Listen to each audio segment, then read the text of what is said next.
संगठन आपके साथ है और हमें जो भी कुर्बानी, ईमानदारी से बताओ, आजम खान को तो पकड़वा के जेल में डाल दिया। एक अकेला आजम खान, उसकी हिमायत समाजवादी पार्टी, अखिलेश यादव, धर्मेंद्र यादव नहीं कर पाए और दिल्ली के जंतर मंतर पर खड़ा होकर के इतना बड़ा झूठ कि हम सारे देश के मुसलमानों की हिफाजत, सुनने वाले भी ऐसे ही थे और भौंकने वाले भी ऐसे ही थे। नहीं, ईमानदारी से बताओ, समाजवादी हमारी लड़ाई लड़ देगी क्या? समाजवादी के लोग इस भारत में रक्षा मंत्री रहे, 4 बार मिनिस्टर रहे, मुख्यमंत्री रहे, लेकिन हमारी लड़ाई नहीं लड़ी। तब सरकार आई तो सिर्फ यादवों के अलावा उनको कुछ दिखाई नहीं दिया। आखिर ये हुआ कि हमारे बहुत बड़े नेता आजम खान को उन्होंने बीजेपी से तालमेल बना करके उसको जेल में डलवाने का काम किया और उसकी जिंदगी को बर्बाद करने का काम किया। और आज भी बात ये करते हैं कि हम सारे देश के मुसलमानों की लड़ाई लड़ने का काम करेंगे।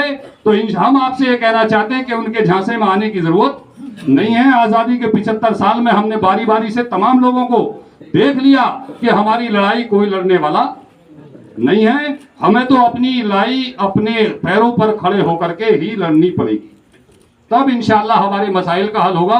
और अब ये जिला पंचायत चुनाव है, साल भर में लगभग शुरू हो जाएगा। इंशाअल्लाह हम आज से ये तय करके उठेंगे यहाँ से कि हमें जिले में सबसे ज्यादा उम्मीदवार अपने जिताने हैं इंशाअल्लाह। हमें रात दिन 24 घंटे कोई और काम ही नहीं है, पार्टी और संगठन के अलावा कोई काम नहीं। हम पहले जमाने में भी घर से फ्री थे, घर वालों ने फ्री कर रखा था और इंशाअल्लाह आज भी फ्री। बस आपसे एक ये उम्मीद और ये तवक्को रखते हैं कि आप लोग तन मन धन तीनों चीज तैयार रखिएगा, क्योंकि इन तीनों की पहले भी जरूरत थी और इनकी आज भी जरूरत है। अगर खालिस आपने यही समझा कि भाई नहीं नासिर खान ही नासिर खान ही जो है इस लड़ाई को लड़ेगा, तो भाई अकेले हमारे बस की भी नहीं है। रिफाकत साहब लड़ेंगे, आदिल साहब लड़ेंगे, तो ये हमसे भी काम नहीं चलने वाला। ये तो आप लोगों को कांधे से कांधा मिलाकर, कोई तन के लायक है तन से मदद करनी है, कोई धन से के लायक है धन से मदद करनी है, कोई वोट से मदद करने वाला है, कोई झंडा लगा करके मदद करने वाला है।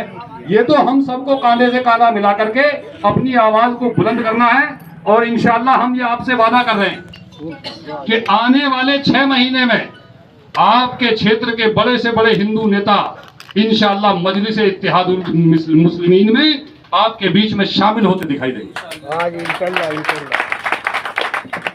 और जिस दिन आपने ये काम करके दिखा दिया, इंशाअल्लाह उसी दिन तुम्हारे मसाइल का हल हो जाएगा। बस सिर्फ ये है कि ये भारत है, यहाँ सर कटाने से बात नहीं बनती, बल्कि सर गिनाने से बात बनती। लोकतंत्र है ना। यकीनी तौर से हम और हमारी टीम आज भी इतनी बहादुर है, ये हम कहने में नहीं हिचकिचाते कि अगर तलवार का जमाना होता तो इंशाल्लाह ये आपसे बिल्कुल पूरे यकीन और भरोसे के साथ कह रहे हैं कि अब तक हुकूमत छीन के बाजी मार दी, लेकिन अब करें क्या? अब तो यहाँ लोकतंत्र है, लोकतंत्र का जमाना है। वोट से काम चलता है, झंडा लगाने से काम चलता है, सर गिनाने से काम चलता है नहीं। इसमें हम पीछे हैं। तो आपसे ये उम्मीद करते हैं और ये भीख भी मांगते हैं, अपने लिए नहीं। मैंने पहले ही कहा, यहाँ क्षेत्र में जो विधायक जो राजनीतिक लोग हैं वो अपने लिए वोट मांगते हैं, हम अपने लिए नहीं। आपका वोट आपकी आने वाली नस्लों को ताकतवर बनाने के लिए आपसे मांगना चाहते हैं। मिलेगी ना? बस तो इंशाल्लाह मसले का हल हो जाएगा, घबराने की कोई जरूरत नहीं है। आप जो है मजलिस इत्तेहादुल मुस्लिमीन के जो नेता आए हैं उनके वो विचारों को सुनिए, मैं भी सुनूंगा इंशाल्लाह। जिंदगी रहेगी फिर आपके बीच में रहेंगे, अब तो आना जाना लगा रहेगा, रोज तकरीरें, रोज जलसे होंगे इंशाल्लाह, कोई बात नहीं है।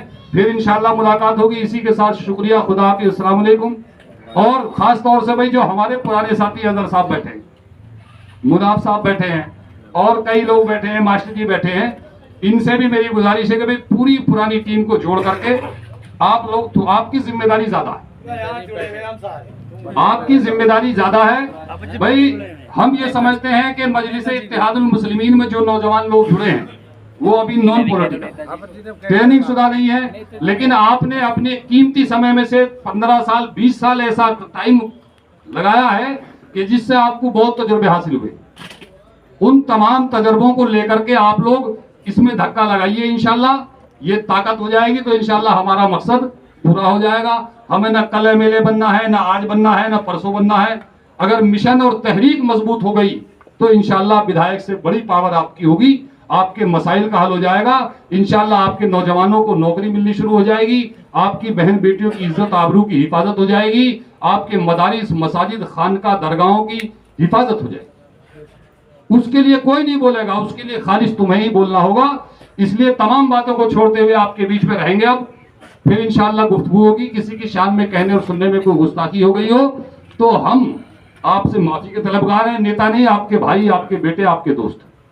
और इस मंच से यह ऐलान करना चाहता हूं खास तौर से, वो चाहे समाजवादी के हों, बसपा के हों, किसी दल के हों, जो हमारे मुसलमान भाई दूसरों का डंडा झंडा लेकर के और 50 लाख की अपनी गाड़ी लेकर के गाड़ियों को तोड़ते हैं, दूसरों का जिंदाबाद करते हैं, उनको भी दावत देना चाहता हूं। आइए, हम आपको दावत दे रहे हैं। अगर किसी को जिला पंचायत लड़ना है, एमएलए बनना है, एमपी बनना है, तो हम आपको आपके लिए तैयार। आप आगे चलो, हम नारा लगाएंगे। आप आगे चलो, हम झंडा उठाएंगे, आपको जिताएंगे। लेकिन भाई कौम के रास्ते में रोड़ा मत बनो। इसलिए खास तौर से जो हमारे पुराने साथी थे, शहजाद साहब भी बैठे हैं, हाफिज शहजाद साहब और कई लोग बैठे हैं, तो उनसे तमाम से मेरी गुजारिश है कि भाई आप लोग इसमें जुड़िए, इसे ताकतवर बनाइए और क्षेत्र में फैलिए। इंशाल्लाह हम कल भी फ्री थे, आज भी फ्री हैं। इंशाल्लाह जब याद करोगे आपके बीच में हाजिर। इसी के साथ शुक्रिया। खुदा हाफिज़। अस्सलाम वालेकुम।